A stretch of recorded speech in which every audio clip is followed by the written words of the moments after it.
these companies can spend millions of dollars sending things out through influencers, and then the masses just follow it along. That's it. Even if it's wrong. Just like you wake up in the morning, you stand there in the mirror and look at yourself and go, I have this coach and I have this plan, but I'm just like not going to do it. The basics are boring. That's what it comes down to. So nobody wants to do it. There's a common theme between the competitors that do well and the lifestyle clients that do well, and it's because they have the same mindset. Yeah. You're not making time. Yeah, exactly. You make the time if you want to make it. You're going to have to get really uncomfortable. You are. You're not going to be perfect, but being imperfect in this is okay. In this whole thing, we can talk about kind of a lot of the things that we get brought to us from the perspective of coaching.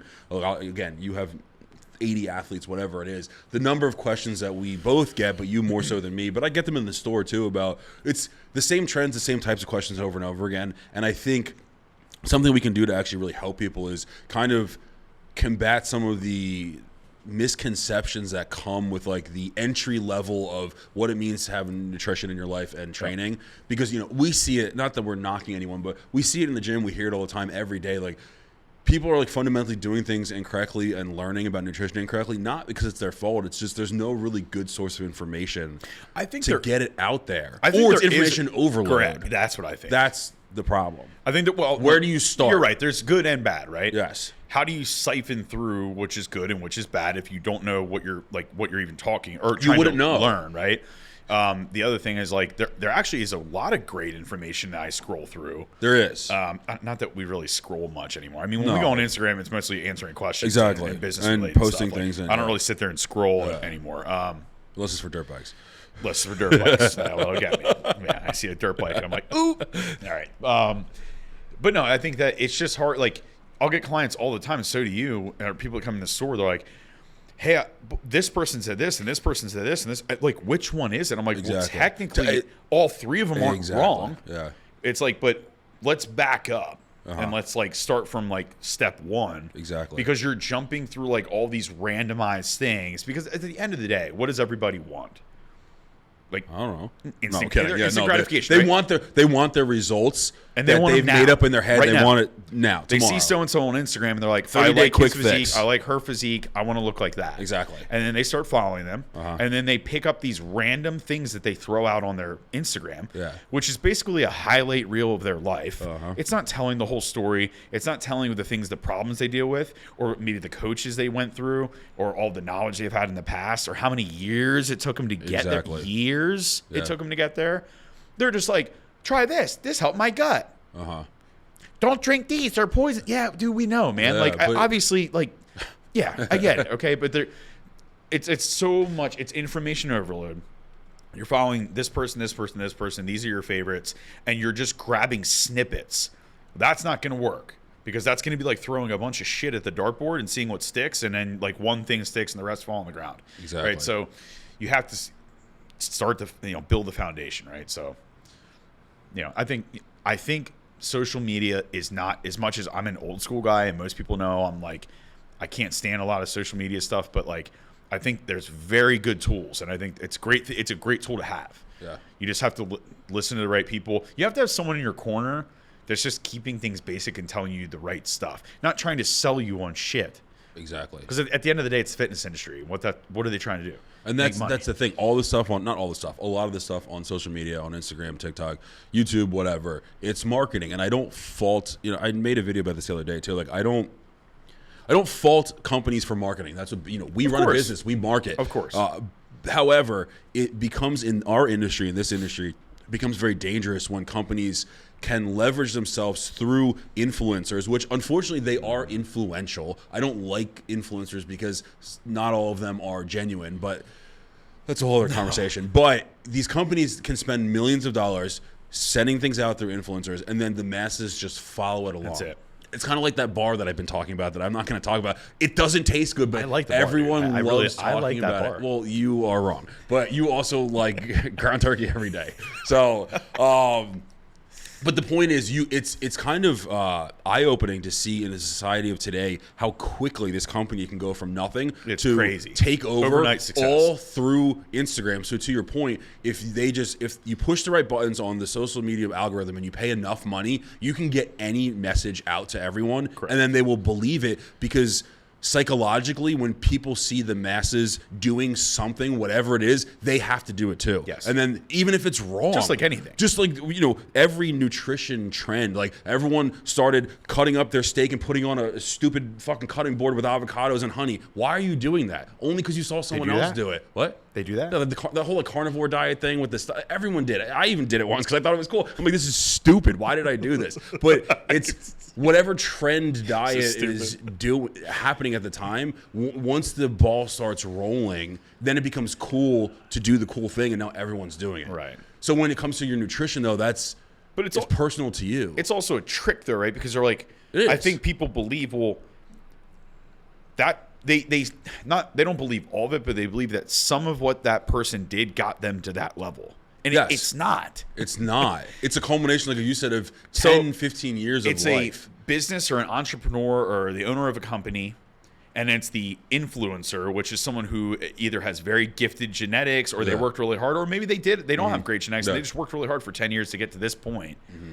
They see the potential of the business owner sees the potential of the personality in this person. Yep. They take whatever they brainstormed and they grab that person, pull them with them, and like, this is what you're going to do. And this is what you're going to say. They literally use them. They are using them. But they're making good money, so they don't care being used. Well, but then they can pay that person good money, and now that person's like, oh, I'll fake it so I make it all day. I don't give a shit. Because they don't care. It's money. So you're all getting duped out by money. And then it becomes the... then it's like, well, who's wrong? Who's telling the truth and who you isn't? Don't know. You don't so know. Then it's the responsibility of said person, the influencer, to be a genuine person. Like Chris Bumstead, not that I know the guy. Perfect example. Chris? You know C-Bum, dude. If you gave him any product at this point in his life, guy, by the way. I know he is, but he can sell physique. anything because he is who he is. Correct. He could tomorrow be like, I love Ghost. Ghost would triple in sales overnight because he said it and people believe it. Luckily, he is a genuine person. He is. So it's okay for him to say that, but how, like you said, how do you know if people are telling the truth or not? You don't. So then bringing it back into your nutrition, to the questions that we get asked all the time. Yep. If someone's like, I heard that you're supposed to have grass-fed beef instead of that.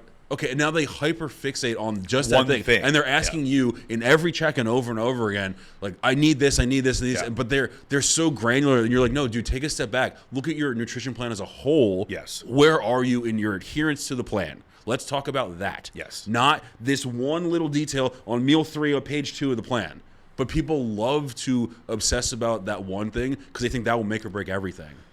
Yeah, and I think that's great. And it's when you get a plan, it's creating the foundational principles. Yes. Right? Yeah. So it's like, you say that all the time and it's so true. Let's set the foundation. Let's get really good. I just talked about this in with Mid-Atlantic. Yes, Mid-Atlantic. Yeah. Get good at the basics, man. Yep. Because years ago, when I started bodybuilding, even before bodybuilding, when I was in high school and even middle school, my dad had egg whites and this and that. Very basic. Hey, these are healthy foods. This will get you lean. This will give you energy. Yeah. This is what you need in a surplus. This is what you need in a deficit. It was very easy. Yeah. You just eat those foods, get really good at keeping, your meals squared away, your meal timing squared away, build consistency off of those foods, build consistency off your training, kind of map it out. Yeah. Right? That's all. If you get really good at the basics, it'll take you way further. But there's nothing exciting about that. No, it's so boring. Right? You're like, oh my God, well, it's not this fun. Again? It's not fun to follow. No. So kids, especially nowadays, they're overly stimulated. Yeah, they need to constantly be stimulated, right? So it's like, well, that's boring. I'm like, yeah, but that's the way to do it. But it works. Right? Not that you can't add certain things in to make things better and whatever. And science has come a long way. There's all these new things, these new peptides and this and blah, blah, blah. Yeah, it's great. But again, let's draw it back in and focus on the basics. Because if you're not doing the basics, if your meals are messed up and your cardio is half-assed and your training sucks, which the majority of people, your training intensity, we'll get that as a whole separate topic. The training intensity nowadays is so freaking bad. Yeah, I can't wait to. It makes me want to throw up. I can't wait to when I see people train. Yeah, we'll have to do a different. Well, this could be the second half of it. We'll do nutrition, then we can get into training. So if all those things aren't squared away, just water intake. Hell, sleep. Yeah, Right. One day you get 3 hours, next day you get 8, Yeah. the next day you sleep 11. Yeah. And then you go to bed at 9, but then you go to bed at 1 a.m. and then it's all over the place. It matters, man. It matters. does matter. And we know that because we come from that older school, I guess, Yeah, style of older. bodybuilding. No, that stuff works, but it's boring and people don't want to follow it. So, and you have to hold yourself accountable Yeah. to a schedule every day, and that's not easy for people to do. And it's like, I talk about this from my lens and my perspective with supplementation all the time. I talk about this all the time. People try to over supplement away all those things you just said: water, sleep, training. If you're doing those things, you probably shouldn't even need many supplements, but they'll buy $500 a month worth of supplements, not do any of those other fundamental basic things, and then because they don't believe you. I know they don't. They're like, this guy's look full at of shit. You take You didn't all grow these like things. that. Yeah, I You don't look actually like that. did, Yes, you 'cause did. When I was 19, I couldn't afford all these supplements. The only reason I take the supplements I take now is because I own a store and I can take them off the shelf whenever I want. If I was a regular person, I couldn't afford. If I add up the supplements I take every day, I'd be spending $900 a month on stupid bottles of supplements. Yeah. I just take them because I'm bored and I like to take supplements. But I don't need any I'm of pretty them. basic with mine. Because you're creating the principles of that basic foundation, and everything can derive off of that. Yeah. But the fundamental problem is the basics are boring. That's what it comes down to. So nobody wants to do it, and they want a new plan every 3 weeks, and they want to confuse their muscles and all these things. And it's just like, but if you did the confuse their muscles. basics, what? Confuse their muscles. Yeah, you can confuse it. You can say, "Hey, wake up!" Unfortunately, Arnold kind of used to say that in a Arnold roundabout said way. so much shit. Yeah, I know. And he's like, if you confuse the muscle, then you'll create a new stimulus. I'm like, no, you create a new stimulus by Gotcha. Exactly. It's like it doesn't work. Gotcha. Like it doesn't work that way. But people, you create a new stimulus by progressive overload. Which again, training can be the other half of this whole conversation, because we're kind of, you can see how much training and nutrition are interrelated. But I would say, I want to kind of come back to the adherence piece to nutrition. Again, you can talk a lot about this because all you do all day long is talk to people about how they're not adhering to their nutrition. That's basically all it is all day long. I know it is. And then you have to go, well, we didn't make any changes because you're not doing anything. Well, you didn't do your cardio this week, or you only did 3 days. I have 6 days. But I would say, I don't know why you're missing the 3 days. Yes. And I know that you and I, we joke and we get upset and we complain and vent to each other. But like, if we're really trying to help people, what are some of the things that you recommend to clients or anyone that's asking for help, like if they're struggling with adherence? Yes. What are some tangible things that they can really do to actually really start to adhere to a nutrition plan? Great question. Okay, so the first thing I would, you're welcome. The first thing I would do is, well, this is what I would do, and the rest. But of you, no. I don't want to know what Blake would do. No, because I'm you're telling a them what they. psychopath. I don't tell anybody what I would do. I would do ground turkey and mustard every day. Listen, dude, that's what you do. Okay, you make 6 meals of ground turkey, put some rice in some of the meals, Throw some peanut butter, throw for some fun. mustard in there, and call it a day. Get your result. Yeah. And then people are like, "How do you look like that?" Well, I just suck it up and do it because I'm more worried about the result than I am the fancy process. Yeah. What new collection do they have on the? No, I won't go there. I'll piss a lot of people off. Yeah, okay. What I recommend for most of my yeah. clients, especially like lifestyle clients, are just starting out. course. Right? They're like, dude, I don't know like my ass from a hole in the ground right now. What should I do? I'm like, okay, use your phone. I would use a tablet. Okay.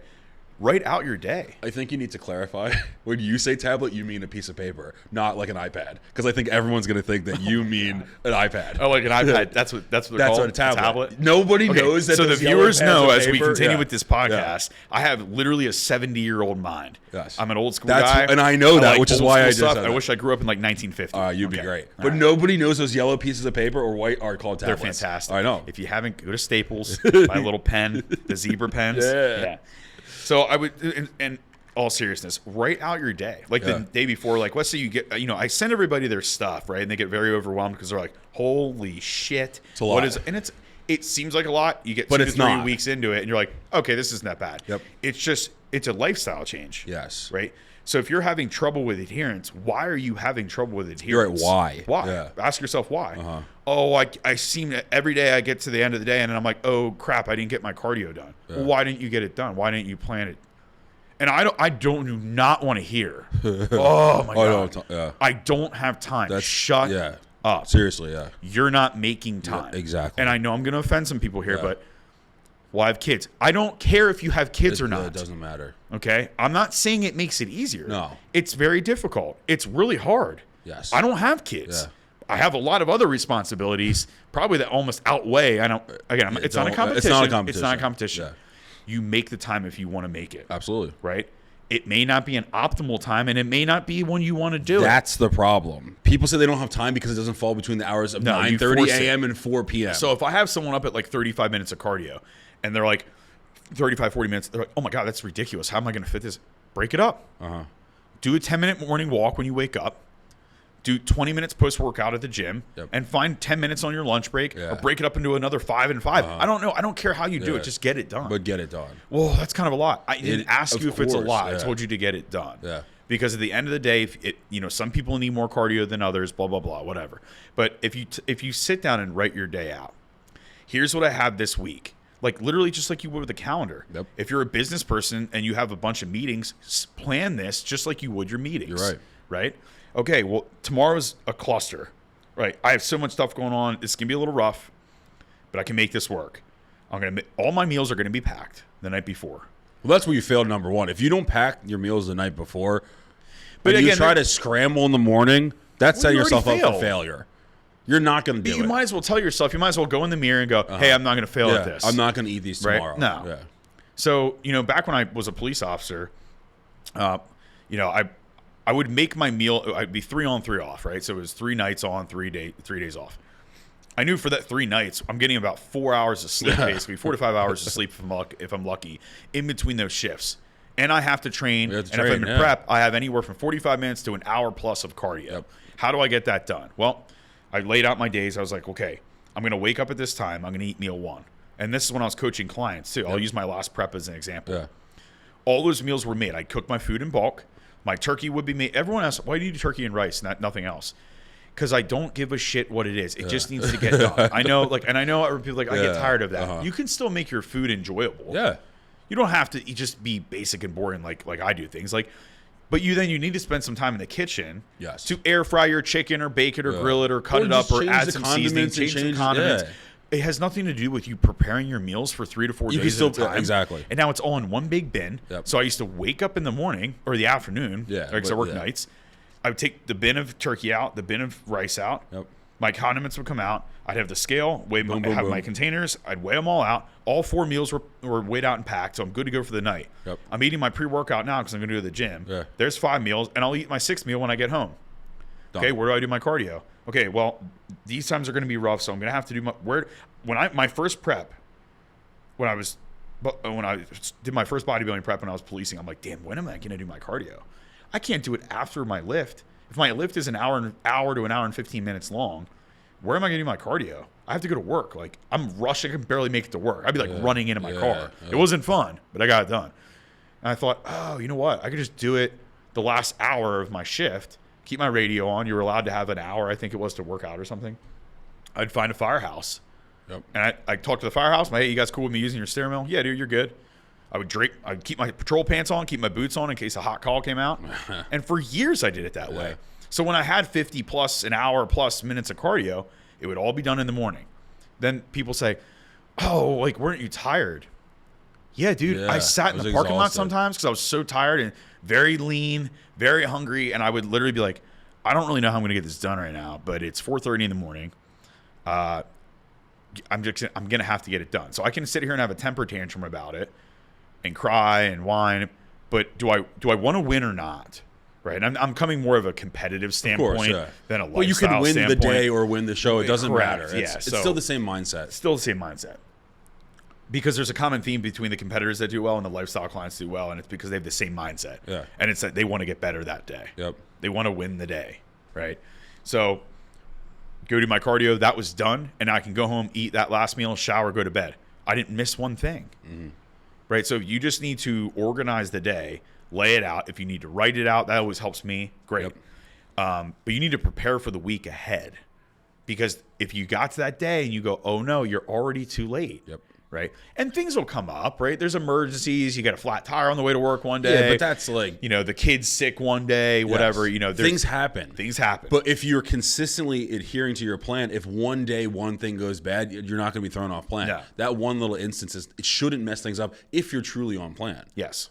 I think that adherence, like you said, comes down to organization and, time management. Yes, time management, organization. And I think we both were living this parallel life before we met in our previous career paths that policing was much more strenuous in what you were doing and how you had to lay that out. For me, because a lot of the people that I coach are in like the business corporate world, so I can relate to that because I lived it. The only preps I've ever done were when I was still working my corporate job, so that's all I know. But the two things I hear when it comes to adherence when people in like office jobs are, first, just the time, like you said, and that's just a matter of sucking it up. I remember when I lived in Bethesda and was going to Tyson's, it was an hour drive, even though it's only on the map like 18 minutes. So I'm like, I'll never do it in the morning. So then I found out there was a gym in my office. So I would drive to the office at 5 o'clock in the morning. I'd bring all my stuff, all my suits, all my ties, and all my gym stuff. I'd do my cardio there. I would shower there, and then I could be in the office by 7:30, 8 o'clock, and I was good to go. So did I want to be in my office showering there? Did not. No, I absolutely didn't want to do it. And lugging 4 bags with me? No.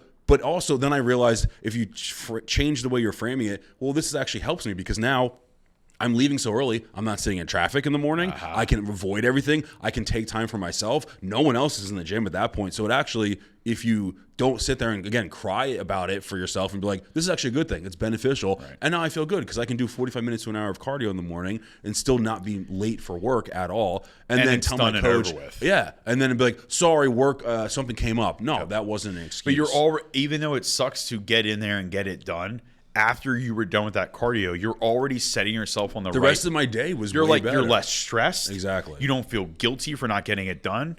You planned accordingly. You can get your work done at work. You're in a better mood. Of course. You're happier with your coworkers. Everything's better. Your life eases itself out. And then I knew, then I could look forward to going at 6 o'clock to train with my trainer at the time, Frank. I'm like, now I get to go to the gym and I get to train. Enjoy it. Because that's what I love to do. You don't have cardio afterwards. Otherwise you dread sucked it up and did it before. Exactly. And that's, now the other part of it, which I understand is hard, but I don't have sympathy because I did it, is traveling. When you travel for work, adherence while you're traveling is hard, but you can do it. You just have to think a little bit outside of the box. Like I always remember the one time I needed to make oatmeal and I didn't have a microwave. So I was like, but they have those little coffee makers. So I just poured the cup of water in the coffee maker without coffee and I ran the hot water through there and put the oats underneath it so the hot water could cook the oats. And then I was like, cool, I got oatmeal. Or it's like, everyone's like, oh, when you have eggs for breakfast, like, well, how can I cook eggs in my hotel room? Well, you don't, but find a Whole Foods. They have a salad bar. You go buy hard-boiled eggs, and then you bring them, and you cut them in half, and you eat them, and whatever. So you just have to think. I think,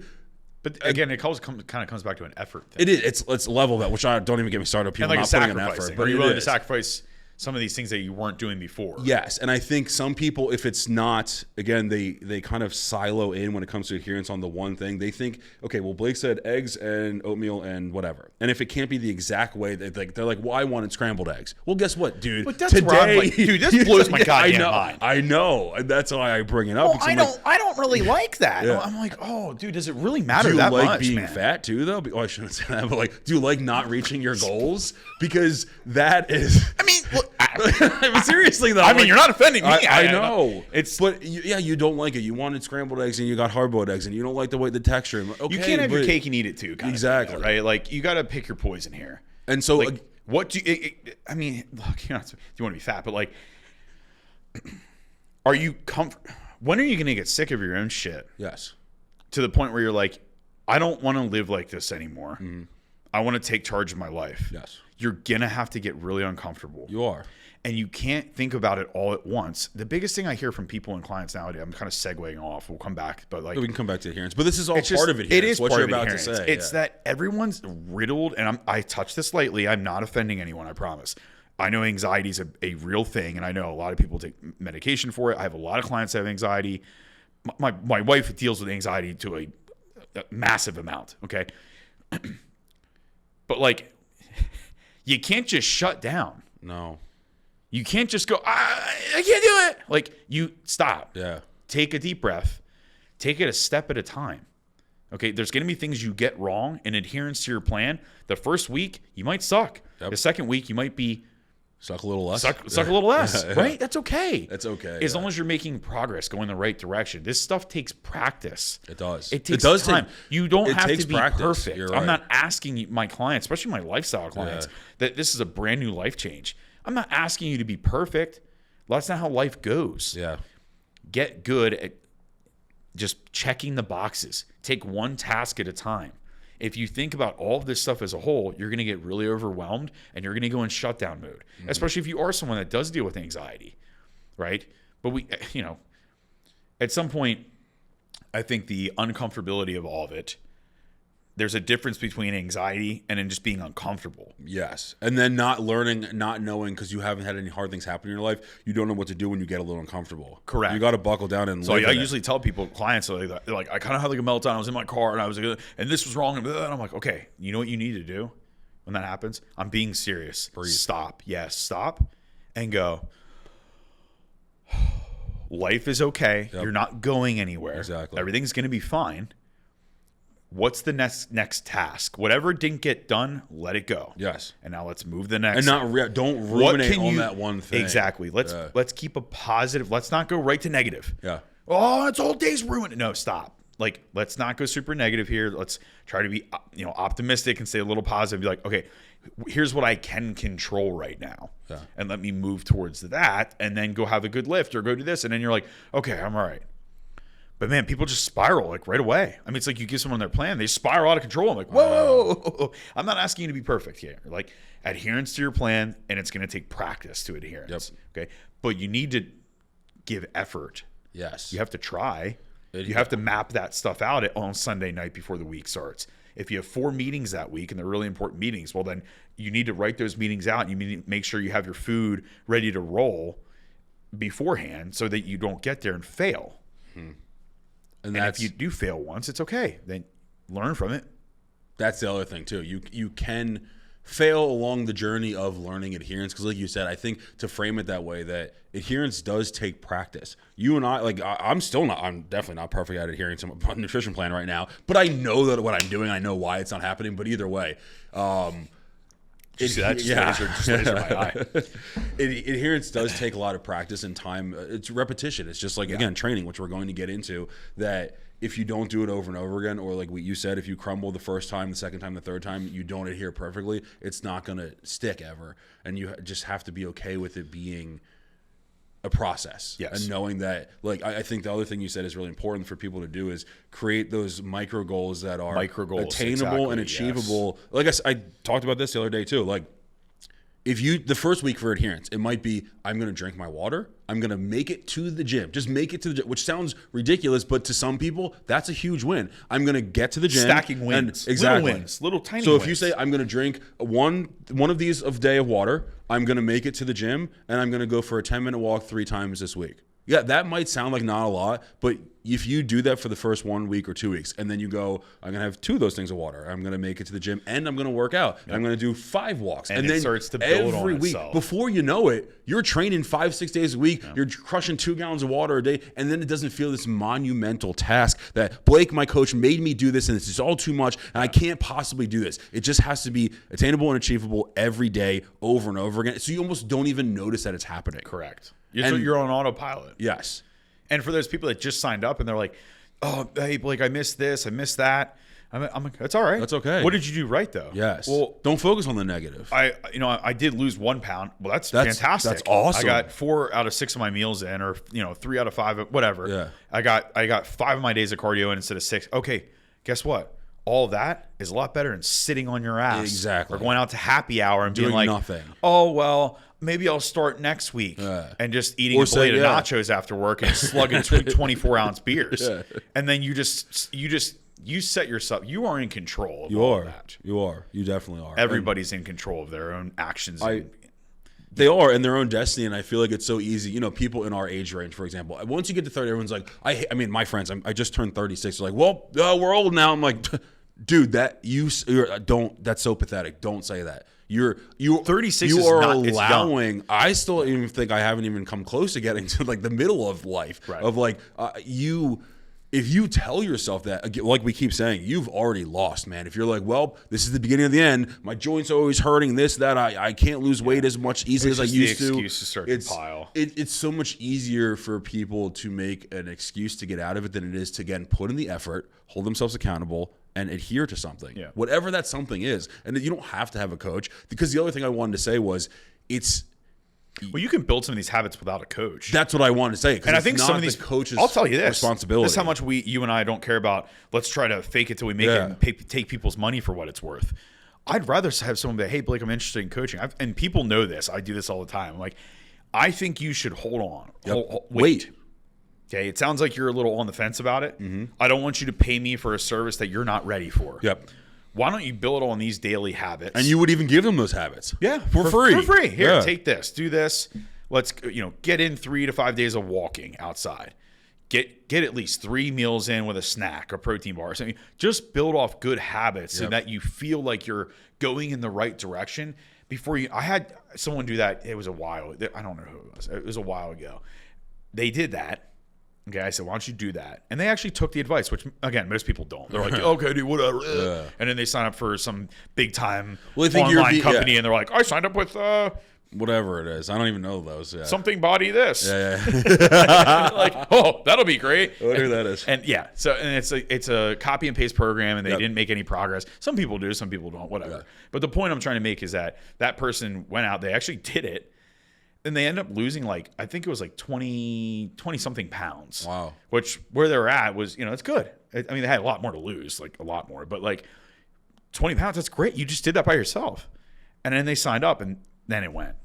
Yep. And then we lost, 40, whatever there was. But it was almost like you gave them the training wheels, so they were already running with it. So when you came in as the coach, you can just kick it in a second gear and go. You're not. And it was still a big change for them when they got it, because they're like, oh, geez. Well, because now it's the weekly accountability. Man, I would not have been ready if I would have started. It hits them like a ton of bricks, man. And then they get overwhelmed and they shut down. And then it's your fault because you're the coach and you're supposed to create adherence for them, which is impossible. And then it's the same cycle over. Well, it's like when people sign up. We have this talk all the time. People sign up because they think, oh, well, now you're gonna, I monetarily, I paid you. I paid you money, and now this will fix it. Because I have a coach, simply because I have one. All you're paying us to do is take all of our trial and errors, all of our coaching knowledge, put it together in a program format, put it as a map. Here's the map. I tell this to clients all the time. Here's your map to get out of the woods. Yep. If you don't follow the map, you will be stuck in the woods in the dark, and you'll get eaten by the wolves, and you'll be right back in the same spot you freaking were. Yeah. Do you like that analogy? I do. That was good. I'm a lone wolf, dude. It's a lone wolf. God, I got my wolf backpack, too. That's pretty cool, dude. Dark lone wolf. I walk this path by myself. And shut up, dude. We're lifting weights, man. Oh, my God. I think that's good. I think that's good stuff. I think that, again, trying to bring it back to seriously make a difference to help people. Yes. Working through adherence, and we talked a lot about it, is just about staying organized, creating small attainable goals, and not getting ahead of yourself, and just allowing the process to happen. And know in the beginning phases of learning adherence, you're not going to be perfect, but being imperfect in this is okay. It's actually expected. You're almost working the plan because you're meeting expectations. You shouldn't be perfect the first 3 weeks, 4 weeks, 5 weeks into this. There's going to be setbacks. That's what you should have the coach there for, though. The coach should help you navigate through those problems. That's the benefit. That's the thing. You're going to have problems, and the coach. Now, don't have problems. Don't create these problems, and then be like, "Hey, I didn't do this." There's a difference between messing some things up or practicing and getting better at things, and then just not putting effort towards things. I agree. That's a huge, and that is where I get very angry with people, because you're not trying. Yes. Which means you wake up in the morning, you stand there in the mirror and look at yourself and go, I have this coach and I have this plan, but I'm just not going to do it. Yeah. Well, you're just failing yourself. But Blake's going to do it for me, which is impossible. You can't just through osmosis get the knowledge from you and just have it come into who you are. I used to fall short in this all the time as a beginning coach. I used to spend so much time and emotion into people because I wanted them to change so bad. Yeah. Then I'm like, I mean, motivational freaking. I still do it now after 5 years of coaching, right? Of coaching full time. I used to do this before in college. Yeah. I'd be like, these long spiels about this and that, and I realized people are they have to do it themselves. They do. You can talk to your blue in the goddamn face. Yep. You have to want to make the change for yourself. You are there. I'm there. If you have a good coach, they will be there for the process, but you got to show up for yourself, man. Mm-hmm. If you don't, it's just not going to go anywhere. No. And then you're going to fire that coach and go to another coach. And the same system. You know, it's pay $400, $500 for some big time coach, and you're going to get let down, man. Yeah. You're going to get let down every time. So you can coach hop all you want and all that, but it's usually a you problem.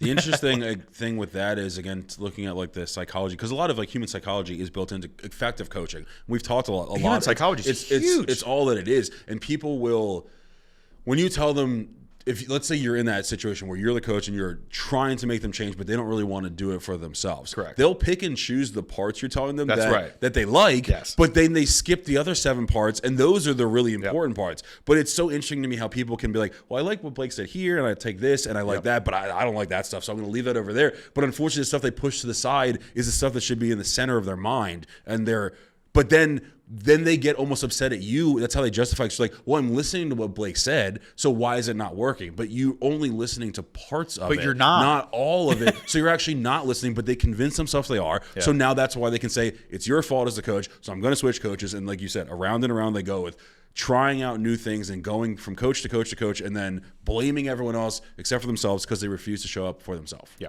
That's it. You talk about adherence to plan, too. Like, when I'll use Derek, right? When I was coached by Derek for 5 years of coached by Derek, right? If I did something that week that I was like, oh man, like I screwed that up, or I had an extra free meal, or I did this, or I missed something here, I would just tell him in my check-in, hey dude, weight didn't move here, which this generally didn't happen, but hey, I had an extra free meal here, or hey, I did this, and this is why that skewed. I took ownership and accountability that it was me. Yep. That I didn't follow the plan, and not go, hey, like, I don't know. I just feel like something's wrong. Like, we just need to do something different. Can I get a new program? Maybe it's like my thyroid. Maybe it's my blood. Like, wait, do I need testosterone? Is that what? No, dude. You need to follow the plan and be real with yourself. And if you're not 100% spot on with that plan or close to it, that's probably a reason why you're not seeing the success rate or you're not having a good week. I really don't buy into people. I'm gonna piss people off here too. I know, but it's the truth. Then they're like, dude, I'm doing every little thing. And no, you're not. No, you're not. You're a liar. Yeah. You're not. Because I literally have been in a diet, and I don't want to use myself with this because it's like I've been bodybuilding and training for 20 plus years, different. 2 decades. But dude, if you're doing 45 minutes of cardio, thank you. Which I'm like, why is it that high? And now for some competitors, it has to be. Of course, but that's a competitor. That's a different. Yeah. If you're doing 45 minutes of cardio, and I can look at your body composition, and we get blood work back, and your blood work's spot on, thyroid looks pretty good, there's nothing glaring, and you're doing everything you're supposed to do to a T with no free meals, and your cardio is at 45 minutes, and you probably have about 40 pounds to lose. You're probably like 30% body fat, and you're like, yeah, dude, not seeing any changes. Dude, that's bullshit. That's bullshit. That's scientifically impossible. You're lying and not doing something. That's impossible. Or there's something really, really in depth that like I'm not seeing. Some like chronic illness. Right. And I'm like, okay, go see an endocrinologist, man. I'm not a doctor, right? But like, good God, man. Yeah. Like I've been in a diet phase for 4 weeks. I'm down 9 pounds. I cut out the Sheets breakfast sandwich I ate late at night here and there, and I started doing cardio again, and I'm like, oh, there we go. Yeah. Because I'm doing all the things. I'm saying no to free meals. Exactly. Unless it's a date night with Elise that we have periodically. Yeah. But I'm saying no. I don't have anything off plan right now. Exactly. I'm just eating my meals. Yes. And it's boring. And it's the same shit. It's adherence. Over and over again. Adherence. It's Groundhog Day. Yeah. Exactly. I think that adherence to diet. Yeah. It's frustrating though, because again, as talking to clients, it's actually a waste of their time and our time as coaches, because if they check in and they say, yeah, coach, I'm doing everything perfectly, but they're not. And then you, whatever, any coach, you make manipulations to their diet, their plan, thinking they're doing it on plan. Now you're really. So now I've changed your plan. I've manipulated your plan and changed things. And then let's say you finally do start to do it. But now I've made manipulations that I should have never made. Now it's going to mess you up even more metabolically. Maybe your calories are now too low, your cardio is too high, and you've created this problem, but now you're going to feel like shit. And now it's, once again, now it's my fault that you feel like shit, but it's because I changed a plan that you lied about. Correct. Because you didn't want to just tell the truth and take accountability. So if you just tell your coach the truth, I'm struggling with adherence, but this is where I'm going wrong. How can we fix this? It'll go much better. Way better. And people do it all the time. Yes. People are so full of shit sometimes that you have this in the bodybuilding community, especially at high levels. Yeah. So-and-so coach couldn't even get me here. Or they couldn't do this. It's point the finger. But they didn't tell everybody that they weren't. They were only doing 50% of the plan or whatever. Yeah, I fired so and so, and I went with this coach. They weren't good enough. And now maybe they're in some better spot where maybe they're jiving better personality wise, or maybe there's something different that they can adhere to the diet a little bit better. Yeah. And now they take off and like, yeah, this coach like saved me. That coach sucked. When it actually had nothing to do with the coaches at all. It just had to do with their change of mindset or them actually following the plan versus them not following the plan, whatever it was, right? Yeah. Yeah, it's adherence. It is. Do you think that there are certain types of nutrition plans that are adhered to better or worse? Like, yes. Like the biggest categories would be a nutrition plan versus flexible dieting. Yeah. Or you can frame it any way you want, but do you see, again, because the whole point of this is we're trying to help people learn if they're struggling with adherence, how can they get better at adhering to a nutrition plan? Yep. Are there certain types of plans in your experience that you think are easier to adhere to or not? Yes.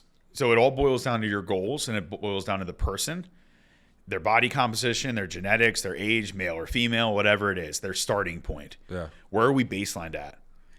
Here's a lifestyle client over here. This lifestyle client is a 40-year-old male, has a mother or two, stressful life, and she's 60, 70 pounds overweight. Okay. This person over here is a 23-year-old male, pretty lean already, looks pretty good, very active, has minimal stress in his life other than maybe like schoolwork or just like his first time in job or whatever, right? Am I going to treat those plans and the way I coach them completely different? You're damn right. I would hope so. Yeah. I would hope so, right? I can't give them this. Now, is it the same foods, the same layout? Because some people there's only so much you look the same. Well, yeah, dude, it's the same layout. There's only so much you can do. It's coached differently. Yeah. It's meal one, still probably meal one over here. Exactly. Egg whites are egg whites. Yeah. Veggies are veggies. Yeah, man, it's the same shit. It's just it's laid out a little bit different, and then you coach it. And the conversations are different. The relationship is the different. Expectations are different. Yes. Right. So all those are different. So, do I think a set diet plan for the 23-year-old kid that wants to be a bodybuilder who has minimal stress in his life and looks pretty good and he has all these expectations to be great on stage? Yeah, I think a set diet plan that's pretty basic with not a lot of wiggle room or flexibility built in other than maybe a free meal once a week or depending on what phase he's in. Cool. That should be pretty strict, and he should be if his goals are big enough and or his discipline's there to achieve what he wants to achieve. Great. Do I think a flexible diet plan for that guy that wants to go to nationals, the national scene in bodybuilding? Do I think flexible dieting would work? I'm not saying it can't work. I don't think it's the better option. Yeah. Is it optimal? No, because nutrient timing matters. So if I'm doing flexible dieting and I'm building up my macros and I'm the bodybuilder who's in a diet phase and I'm really, really hungry, maybe I wait all day and I just take all my carbs and I throw them all together at night right before I go to bed. Now I have this giant insulin bomb that explodes at night before I go to sleep. And now I had zero energy for my workouts and my fats are all over the place. My protein was all messed up. I'm not assimilating protein and pulsing it correctly throughout the day. Yeah, dude, that matters. Do you think the person that's 100% spot on and the nutrients are laid out perfectly to get to elicit a response? Yeah, that matters a lot. It does. Now, come over here to the female, the mom, that needs to lose 60, 70 pounds. Yeah. She eats one meal a day. Her metabolic rate's in the dumpster. I mean, she drinks soda all day. She goes out to margaritas with the girls on Thursday night. Whatever. Same. Yeah, that actually sounds like a good time. Pour the tequila. Flexible dieting would be a great option. Maybe even using a meal prep company would be a great option. So now, because the kids, the babysitter, the job. It takes the stress out of it. Takes the stress out. I mean, I'm doing that right now for myself. You are doing that right now. And MegaFit meals not that have anything to do with them. So maybe setting the macro counts, and kind of now I would know, okay, let's take the nutrient timing a little bit out of the equation in the sense of let's just focus on her getting her daily intake of what she needs to baseline her and then slowly pull her into a deficit. But let's just make sure she's back to adherence to diet. Adhering to the plan that's set out. But the plan is very flexible in the sense that maybe she hits up MegaFit meals or whatever. Whoever. Doesn't matter. And she's picking one meal's spaghetti and meatballs, but it's a healthy version. It's the turkey meatballs or whatever. And the pasta's brown rice pasta, whatever. Unless that wrecks her stomach, which it probably will, and causes GI distress. And she's like, I fart all the time. And I'm like, oh, here we go. That's a whole other dilemma that we run into. But she's picking meals that she knows, okay, this is sustainable. So I like these meals. I want to eat I them. want to eat them. Great. And now they're packed and I don't even have to make them. I just throw them in the They microwave. just show up, yeah. I mean, you'll get the person that's like, hey, I didn't have time to warm up my meal. And I'm like, yeah, you're not even trying, dude. You just slide it in there, press 2 minutes. Just give up. Yeah. I'm like, so that's someone who doesn't want it, obviously, yeah, right? yeah. So yes, that's kind of how I lay that out in a nutshell. Of course. Where flexible dieting could work absolutely fantastic, and where it maybe wouldn't necessarily apply for the best results. Yeah. Those are 2 examples. Yeah. Does No, that make sense? It does. It definitely makes sense. And I think that Sometimes I don't make sense, you know? no, a lot of the time, but I'm kidding. It's helpful for people to hear that because This is sponsored by Good. I think that It's good for your GI health. It's terrible for your GI health. They will do something like flexible diet, and I'm not here to demonize flexible dieting. I actually am an advocate for it. I'm a big believer in it because I did an entire prep with flexible dieting, and You did actually, you're the person to talk and to it about this. worked. Yeah. However, I still did it in the realm of I knew the foods I should and shouldn't be eating, ticket. and so when you flexible dieted, yes, how long did you diet? 38 weeks. 30. Yes. Jesus. I had a lot of fat to lose. It was the first time in my life I dirty bulked up to 240 for the first time ever. Wawa subs no, and dude, sour no, cream chips. because Days, I was a real bodybuilder back then. I ate 5 meals like a day. Bag ass. 3 of those 5 meals a day was 80-20 ground beef and 2 cups of whole milk. It was 10 ounces of 80-20 ground beef. Dude. I would have to sit on the toilet. I'd have to sit on the toilet to eat my meals. I would just eat it and be like, oh. And I was doing that at PwC, so I was at work. Dude, I would go and then I'd be like, I gotta go to the bathroom. Dude. I I was was business corporate setting. Oh, yeah, it was terrible. Who just blew up the bathroom, dude. For the 4th time today. Yeah, that was Mark's me. also the guy, though, that would be like, dude, I don't know. Yeah, it wasn't me, dude. Jackass. So anyway, I was 240, so I had to diet back down. Not that I want to talk about prep, but the day before the show, I was 180.6, and that's awesome. What it took to get. You were what before it? 240. I went from 240 pounds to 180.6 pounds. That's how much fat I had to. And we've talked about. I was lean. Though, right? I was lean. I told RJ and my coach at the time. I said, dude, I don't care. A good coach. He is very good. Yeah, he's I said, I don't care what it takes. I need to be, because my first show ever, I lost. I got 2nd place. That was my first show ever. Loser. And the guy, I know, the guy was. I had size, but the guy was peeled, and I didn't have a coach. I had Frank, who got arrested right before I got on stage. The one that bled from the nose. Yeah, I miss him. You guys have to meet for sure. Frank sounds he's like a tattoo artist now. Nice. But so I saw the guy that beat me. He had a real coach, and I was like, "That's what it takes to get lean. You need a coach." So then I hired RJ. My next show, I was like, "Dude, whatever you have to do, get me inside out. I want to be peeled out of my mind." Did he make the decision to track macros? He did, because that's how he coaches. Oh, okay, gotcha. So I did that. Like I said, I came down 240 to 180.6. Let me ask you this: did you have I don't think you ever told me this. Did you have like a food list? Yes. Hey, here's your proteins, here's your fats, and here's your carbs. Yes. Make them work. Correct. I think it works. That's where I was well going like with this. Yeah. It's almost flexible dieting with a fence around it. It's flexible dieting with restrictions, which I don't want to use restrictions because it's supposed to be flexible. No, it's guidelines. It's guidelines to say you can flexible diet within the confines of these foods. So what it would do for me, I am a food person. We talked about this. I'm definitely a foodie for sure. Sure. So in a 36, 38 week prep, for me, if there were certain days where I'm like, okay, meal 1, I could have chicken, or I could have turkey, or I could have fish, or whatever. If some days I just woke up and I'm like, I can't eat ground turkey today. I'm not doing it. Me being me, especially back then. I know. That's just, I would be like, I could be the type of person where I wouldn't do this if I was prepping, but I could see someone like me going off the rails and spiraling and be like, I'm going to go get Burger King instead, because they don't know what to do. Whereas that confined flexible dieting allowed me to be like, I'm now in control. I get to pick what I eat. The plan does not dictate what I'm eating. I get to say, Mark's eating this today, so then I was fine. I'm like, I can decide. That makes sense. I get to stay control. It's the psychological. It's the mindset of, as long as I was in control of my plan, and you're like, if you're coaching whoever, and because they'll do this, they'll be like, Blake says I have to eat this, this, and this. Then which is why I try to give options. Exactly, and you kind of already do give people flexibility anyway. So it's just my version of flexible, not my version, the version of flexible dieting I was following just allowed me to feel a little bit more in control. Or like, if I'm like, I just don't want to have that rice today, then I can have I don't know, potatoes instead. Right. You're swapping things out, which it's not really that flexible. Was I fitting Oreos into my flexible meal plan 4 weeks out? No, because I knew as a bodybuilder, I should never be eating that. I also removed all my condiments. He didn't tell me to do that. There's certain things I did because I studied bodybuilding and I knew what bodybuilders did. So I still lived like a bodybuilder. Like we're talking competitive bodybuilding, not lifestyle climbing. Yes. You're like, I'm like, dude, I mean, you know how I am. I'm like, how can I make this worse? Yeah, I want to. Like, how can I suffer more? Like, people don't do that now. No. Derek and I were just talking about it the other day. You know, like, I was like, when he would pull carbs and I had like none left, I'd be like, good, go ahead. Pull the rest. More. Yeah, good. Pull the rest, dude. I'll go eat dog shit. I don't care. Whatever it takes to be better and beat people, I want to do. Yep. Sign me up. Yep. I don't care if I feel like absolute shit.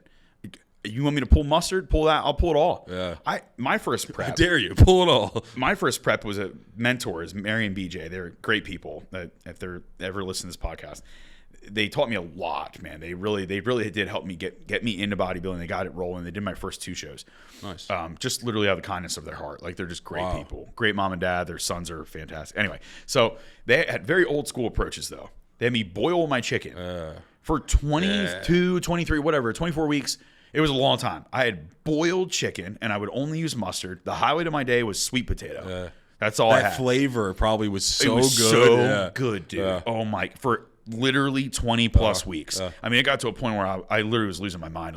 Like, if I wasn't a college student and I tried to do that in real life, I would have broke. I would definitely broke. Because I would, like, literally have, like, meltdowns. But it was fine because all I had to do was work at the gym. Yeah, of course. And, it was like that my stress levels were low. But moral of the story there is, like, when I went to another coach who helped me, Kenton, we tried a whole another like Lane Norton style approach to prep, and I was like, this is easy. Yeah.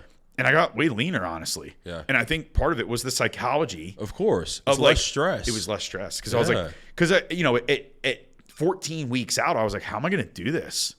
At like 14 weeks out, 12 weeks out, I'm like, I don't even, like, I'm going to do it because I'm not going to quit. Yeah. And I'm not going to come off my diet. Of course. But man, I feel really bad. Like, my mind was not in a good spot. Yeah. Whereas, like, I had some of the refeeds and things that were on purpose. Exactly. I had to planned. Elicit a response. Exactly. The sushi load that I had worked really well. Yeah. It sped my metabolic rate up, and I was like, veins and then popping. You get super veiny, and it's actually. And then I dropped 2 pounds 3 days later. I'm like, purpose. whoa. So, like, he taught me more how to, like, hey, it's okay to do things like that. It's just like, they have to be for a reason. The time and the place of nutrient timing. Yeah. He didn't feel bad because I was suffering. No, it had nothing to do with it. He wanted to get a response out of it. Exactly. So I get people like Dunkin' Donuts muffins, Yeah. Usually like the last couple of weeks, or it depends, depends who you are, obviously. Some people don't get any, but they're like, oh, thanks for that. I'm like, well, I'm not doing it to like it's part of the plan. Like nice to you. Yeah. I'm like, go get you a Dunkin' Donuts. Yeah. You deserve it. Here's your gold star. I'm like, hey, let's see what this muffin does. So it's either going to help or hurt or not do anything. Usually it helps in that case, but